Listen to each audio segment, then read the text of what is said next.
Arsenal are less than 2 weeks away from making their Premier League return, and with the January transfer window around the corner, the search for new forwards is on. So today we'll get an update from David Ornstein on Mykhaylo Mudryk, as well as the latest on Joao Felix from Fabrizio Romano. We'll also discuss midfielders the Gunners could sign, and find out which Arsenal players have returned to full training.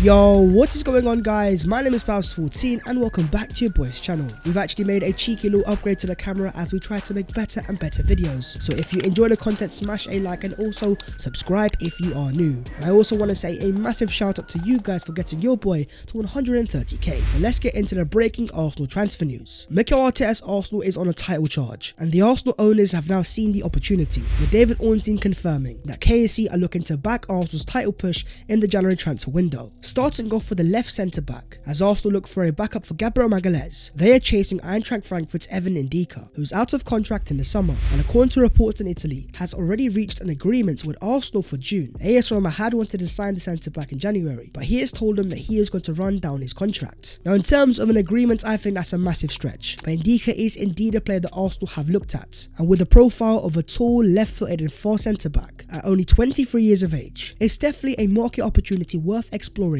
for the club. But Arsenal are also looking to strengthen the midfield, with Palmeiras' Danilo Oliveira being the player that reportedly Arsenal had the most interest in. But according to David Ornstein, Danilo is not thought to be a target at present for the Gunners. Now that, my friends, is a massive surprise, because all of the reliable reports out of Brazil have all claimed Arsenal like the player and are set to make a new offer in January. But Ornstein believes that he's not a target, and maybe that means that Arsenal are happy with their current number 6 options. Of course, we have Thomas Partey, and behind him we have the returning Mohamed El Neni. This is down to Mykhaylo and whether he believes he can trust upon the fitness of Partey, and if El Neni is of the calibre of backup for Arsenal to push on for the Premier League title. But in terms of a more attack-minded option, you've got ex-Arsenal midfielder Yunus Musa of Valencia, with David Ornstein confirming Valencia's current financial position means Yunus Musa would be available for north of £20 million, with Fabrizio Romano recently confirming that Arsenal have sent scouts to watch Musa during the World Cup. He was very impressive in the World Cup, especially against England,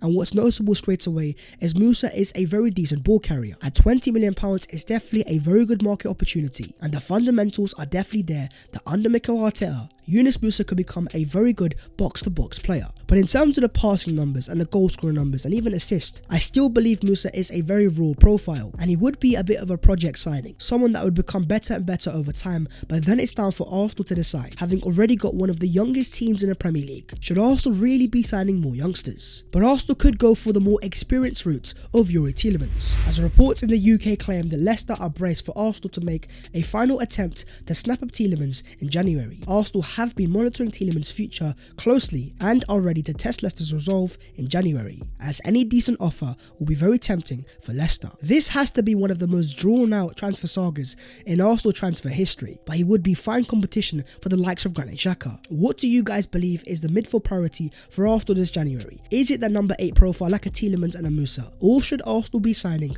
a number 6? But Arsenal also want to sign a wide forward, and the main target seems to be Mykhaylo Mudryk, and the Shakhtar director has been speaking. Whoever wants to sign Mudryk has to pay a big amount of money, otherwise our president will not sell him. Jack Grealish was sold for more than £100 million, and Mudryk's level is not lower. Now Shakhtar's directors have always set a very high price tag, but there's no chance that Arsenal pay anywhere near that level of money. But at the same time, as David Ornstein confirms, Mudryk is Arsenal's January transfer priority, and even though there's no agreements, there are conversations happening, and the 21-year-old Shakhtar winger is keen. Sources say a deal can be done for lower than the public €100 million valuation. Confirmation that Mudryk is the main player that Arsenal want to sign, and the conversations are happening behind the scenes. And even according to Fabrizio Romano, Arsenal remain the leading side to sign Mudryk in January and are working on it. They are in contact with the people close to Mudryk, and the feeling is that the fee could be a bit less than the €100 million price tag. But what exactly is a bit lower? Well, according to Ben Jacobs, the belief is that offers of £52 million plus will be entertained for the Arsenal target Mykhaylo Mudryk, and even at that level of price tag it's still pretty hefty, even though he has done it in the Champions League. But at the same time, I think Mykhaylo sees a superstar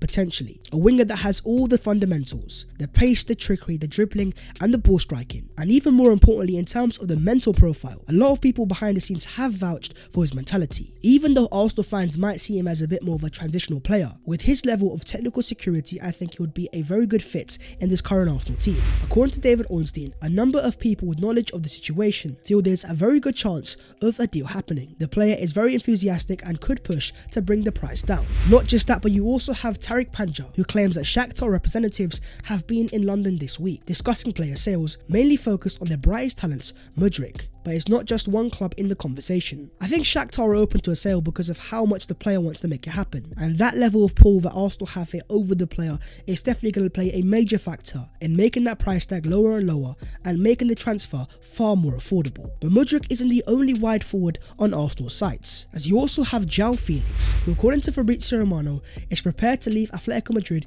in 2023. He's open to a new experience, so there's a concrete chance to make a move in January, with Atletico trying to ask for more than 100 million euros, and his agent Jorge Mendes is discussing with many clubs. The player has had enough of Diego Simeone. He wants to leave the club and he wants to find a new adventure. He wants to find a project and a manager that can maximize his potential, and that's where comes in Mykhaylo Arteta's Arsenal, who according to reports in Spain have taken the lead in the race to sign Joao Felix. Now Felix is a player in demand, wanted by the likes of PSG, Man United and also Arsenal, and even though that price tag makes it very difficult, according to the reports, Felix is being offered to the Gunners. And as David Ornstein says, some who work in top level recruitment think that Felix may be a better suit to Arsenal given the stylistic fit and their potential need for attacking reinforcements after Gabriel Jesus underwent knee surgery. You look at the level of talent that Arteta has coached so far: Gabriel Martinelli, Mykhaylo, two players that have become fantastic. Joao Felix has even more talent and even more potential, so the prospect of Felix under Arteta, who could coach him into a false nine or even a left forward, I think that could be a potential attraction for Felix to move to the Emirates Stadium. And as the reliable Matteo Moretto says, Felix has asked his agent Jorge Mendes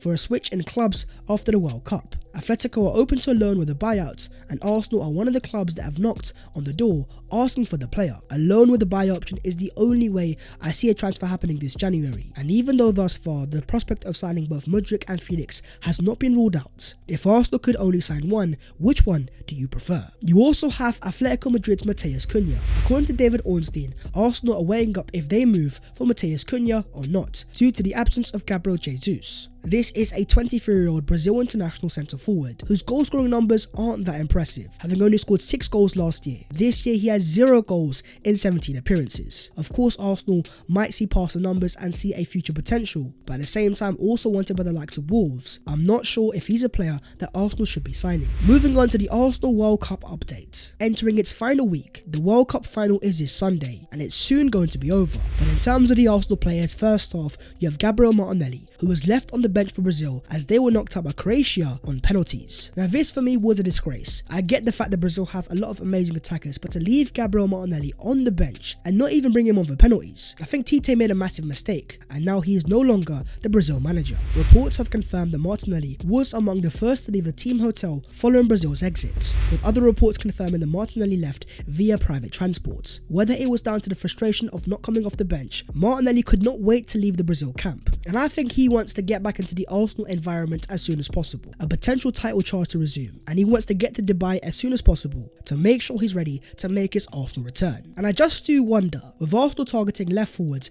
in Mykhaylo Mudryk and Joao Felix, in the absence of Gabriel Jesus, could we see Gabriel Martinelli potentially used as a centre forward? But then you have England, who were knocked out by France 2-1, as former Arsenal striker Olivier Giroud scored the winner, and Harry Kane absolutely bottled it. And in terms of Saka, it was a fantastic performance. The standout England attacker with 42 touches, winning 8 duels, the most on the pitch, 4 ball recoveries, 4 touches in the opposition box, 4 fouls won, the most on the pitch, 3 tackles won, 2 chances created, 1 take on completed, 1 shot, and also winning 1 penalty. The fact that Gareth Southgate had the audacity to take this guy off, for me, was an absolute shambles, with the French commentator said to be thanking the heavens that England took Saka off. And even though it wasn't meant to be, if a certain Spurs striker had taken his penalty, at the same time it was still a very impressive impressive first World Cup for the Arsenal star man, scoring 3 goals, and more importantly in this game, he showcased that he's meant for the biggest level, thriving against the likes of Kylian Mbappe. The strength, the power and the ball carrying ability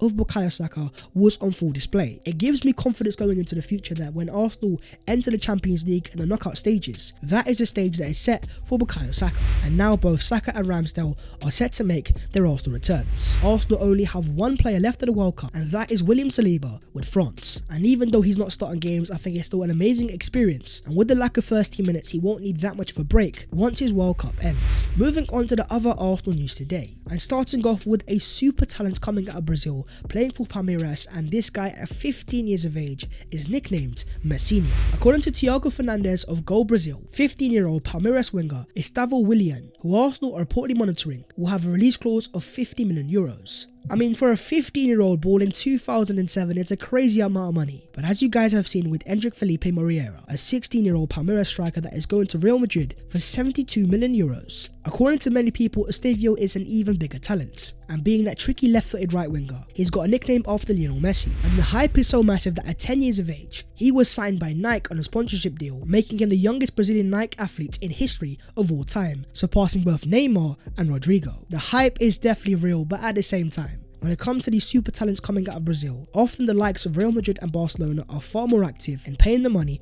and snapping them up. But moving on to Arsenal's game against AC Milan, as the likes of Ben White and Thomas Partey have returned to full training. And you also have the return of Alexander Zinchenko, and these players could all potentially be involved in the game against AC Milan, our final game in Dubai, before Arsenal return to the Emirates Stadium against Juventus this Saturday. And in the case of Ben White, there have been a lot of recent rumours, which I must say is still unconfirmed, but he's back at home at Arsenal. The focus is back at the Emirates Stadium and being at full sharpness, as we are less than 2 weeks away from Arsenal's return on Boxing Day against West Ham. But that's the video there and there, so hopefully you guys have enjoyed. If you have, smash a like and also subscribe to the channel if you are new. If you want to follow your boy on all of his social medias, then the links are down below in the description. But that is all of today's latest Arsenal news, and as they look for a new forward, Mykhaylo Mudryk and Joao Felix are on the radar. Let's see who they sign. I'll see you next time, take care of yourselves, and in a bit.